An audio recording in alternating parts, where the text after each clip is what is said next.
Hey, what's going on, everybody?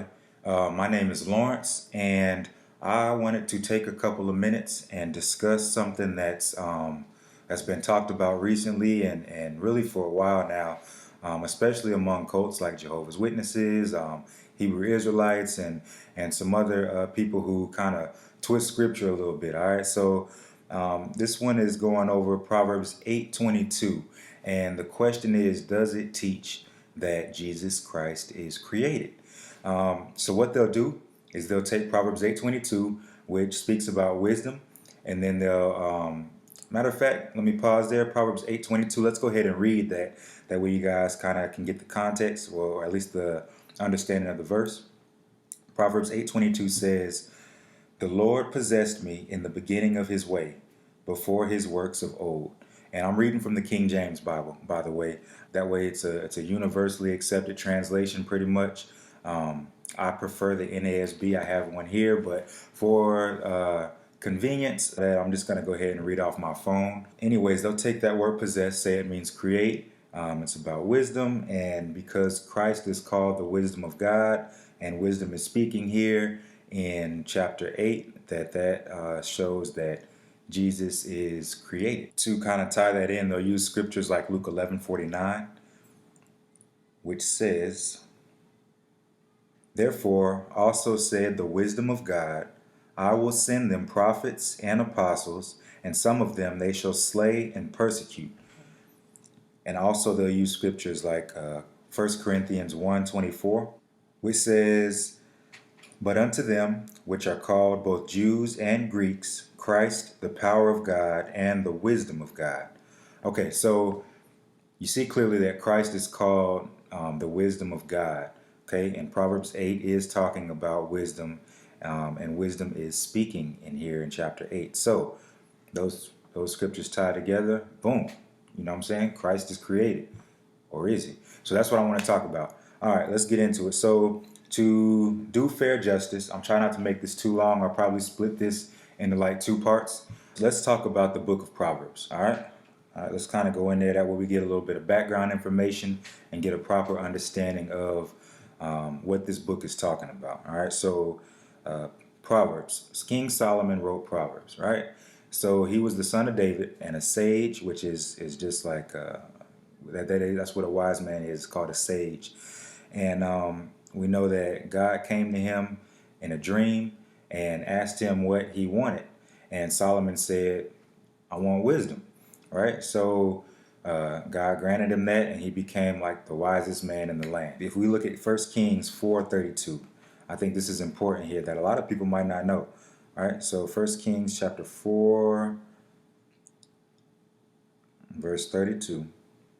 "He spake 3,000 proverbs, and his songs were 1,005."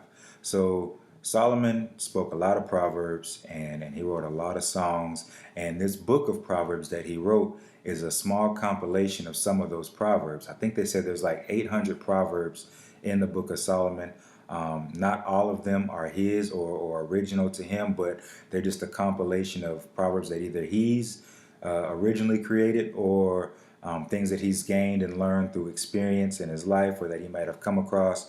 So that's what the book of Proverbs is. Now, it is a book. So that's another thing to point out here, that this is an entire book here, and it's important to take it into context.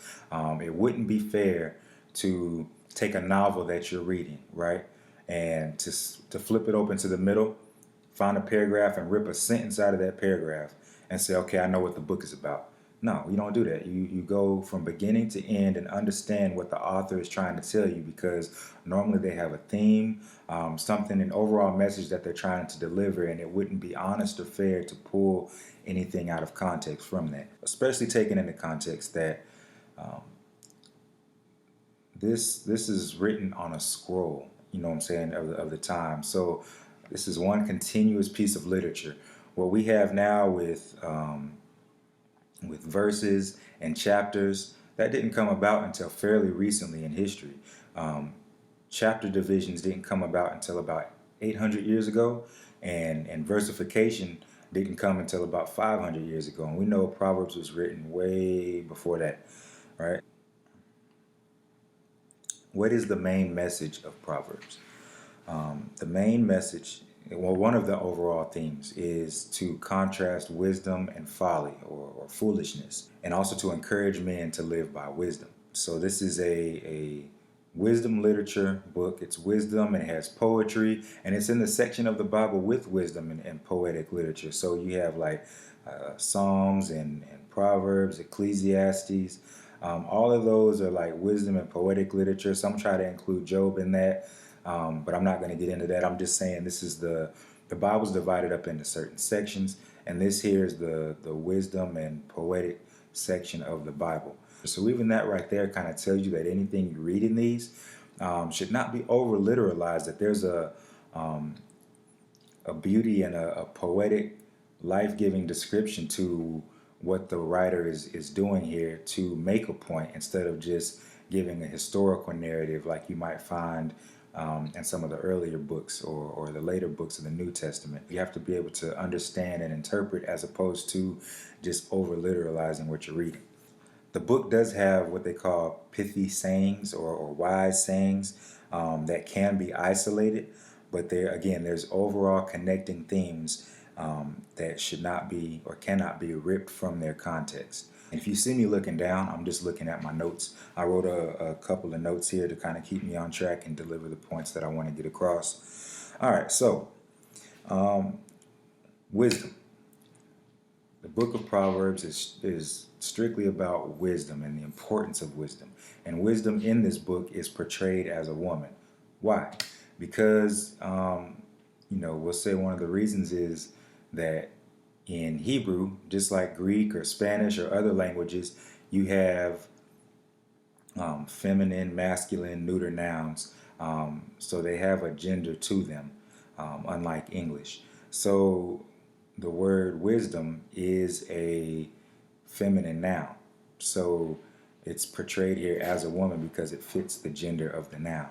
That's a theme throughout the whole book, and the wisdom is personified along with other attributes throughout the whole book or characteristics. Again, there's an overall theme.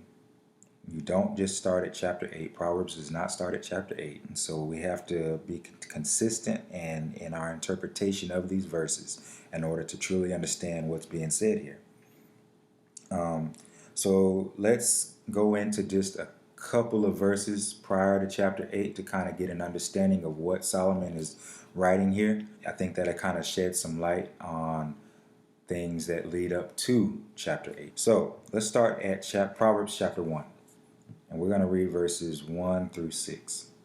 And it says, "The Proverbs of Solomon, the son of David, king of Israel, to know wisdom and instruction, to perceive the words of understanding, to receive the instruction of wisdom, justice and judgment and equity, to give subtlety to the simple, to the young man knowledge and discretion.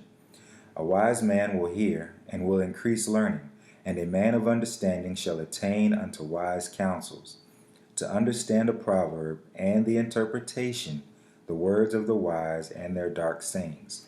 Okay, so now that kind of already gives you a good preview or prologue of what this book is going to be about. You have who it's written by.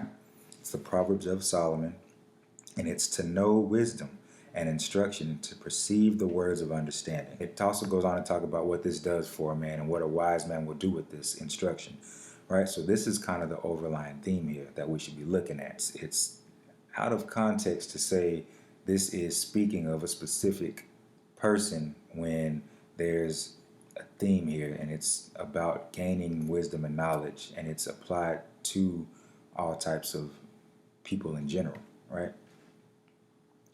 Okay, so we're also going to skip over to chapter 3, and we'll read verses 13 through 15. It says, "Happy is the man that findeth wisdom, and the man that getteth understanding, for the merchandise of it is better than the merchandise of silver, and the gain thereof than fine gold. She is more precious than rubies, and all the things thou canst desire are not to be compared unto her." Okay, so there you have already, and it's even before this, but wisdom being personified as a woman. Notice the her and she in there, right? Okay, let's go over to chapter 4, and we'll read verses 5 through 8. says, get wisdom, get understanding, forget it not, neither decline from the words of my mouth. Forsake her not, and she shall preserve thee. Love her, and she shall keep thee. Wisdom is the principal thing. Therefore get wisdom, and with all thy getting get understanding. Exalt her, and she shall promote thee. She shall bring thee to honor when thou dost embrace her. Okay, so again, personification of wisdom. It's a her, and it's talking about people getting wisdom, get understanding. That's what you want there.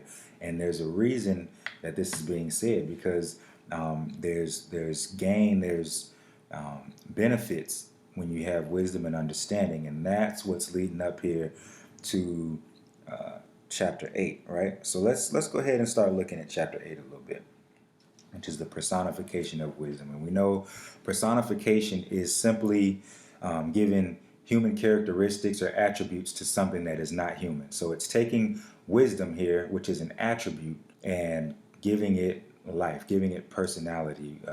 It's wisdom is speaking in a sense, because we know wisdom is not literally a being, and it's an attribute, and it's been giving personality or characteristics of a person. Okay, so let's look at Proverbs chapter 8, verse 1.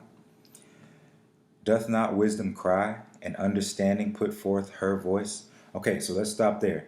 Now, if we're being honest and we're really looking at this, all right, talks about wisdom, but then it says understanding put forth her voice. So if wisdom is a person, who is understanding? You know what I mean? So we want to find consistency. This is something that you won't find with cults or other people that try to rip verse 22 out of context. So if you're going to be give this a fair analysis of this chapter, who are these other characters here in this chapter, right? So if wisdom is a person, who is understanding? Let's go down to verse 12.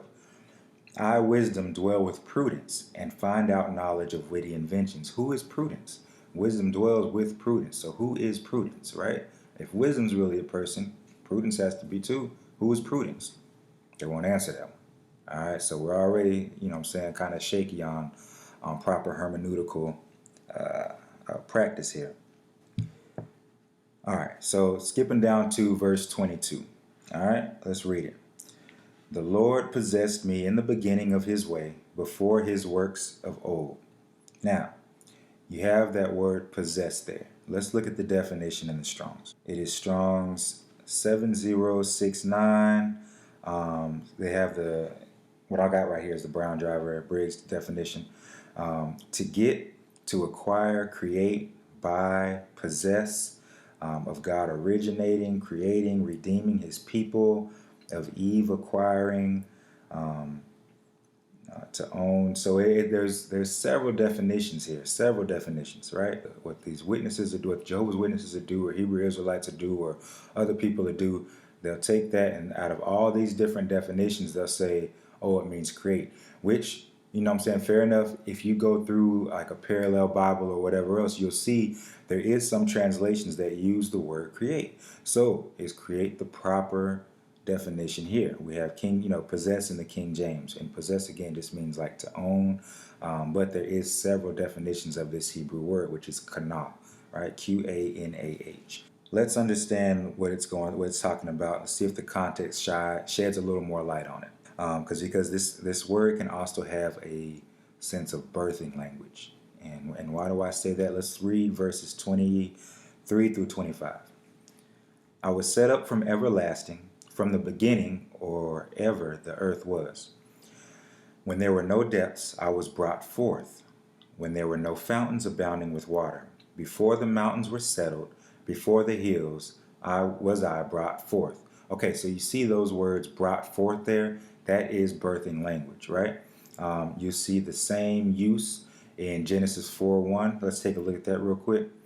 This is when Eve had Cain, right? So it says, and Adam knew Eve his wife, and she conceived and bare Cain, and said, I have gotten a man from the Lord. Now that word gotten there is that same Hebrew word you find in Proverbs 8:22. It's kanah. I have gotten a man from the Lord. And this is said right after she conceived and bore Cain, right? So birthing language here. Now, why is that important? Because this shows that if wisdom was birthed, then wisdom was not, this is not talking about wisdom being created, right? Because we don't say that babies are created when they're born. No, they pre-existed, right? 9 months in their mother's womb. So they were alive before they were born, and this would fit even if it was applied to Jesus, which I don't believe Proverbs 8 is speaking of Jesus, because not only is he not mentioned here, but again, this is personification of wisdom, as we've clearly seen throughout the book of Proverbs. You can't dispute that, right? So anyways, if wisdom is birthed, it does not mean that wisdom was created. Common sense would also tell us that wisdom is not created, because there was not a time when God did not have wisdom. If you say that God had to create wisdom, then that means there was a point in eternity that God did not have it until he created it. And that's it's almost blasphemous to say that there was ever a point in time when God didn't have wisdom. It's an eternal attribute of God, right? So even if this was referring to Jesus here, in that sense, that would be no problem for Christians, because we would say that Jesus is God's only begotten Son. But again, birth or begotten does not mean created. Also, one thing to be careful of is we got to be careful how we're applying that to God, because God is not like us. God is not made of flesh. He's spirit, right? So God doesn't literally procreate as humans do. So if wisdom is birthed, or if Jesus is birthed, it's not a literal procreation that God's doing or God literally doesn't have a womb or anything like that. This is metaphorical speech for humans to get a grasp on spiritual things. All right, so we looked at this to see how these verses kind of speak of a birthing. I'm going to pause it there. To not make this video too long, I'm going to do a part 2. In part 2, we're going to get into where does wisdom come from, what is wisdom, and then get into some of the objections on how this applies to Jesus, and how this relates to either Jesus being created or eternal, and kind of settle that debate once and for all. Okay? All right, I'll see y'all in part 2. Thanks.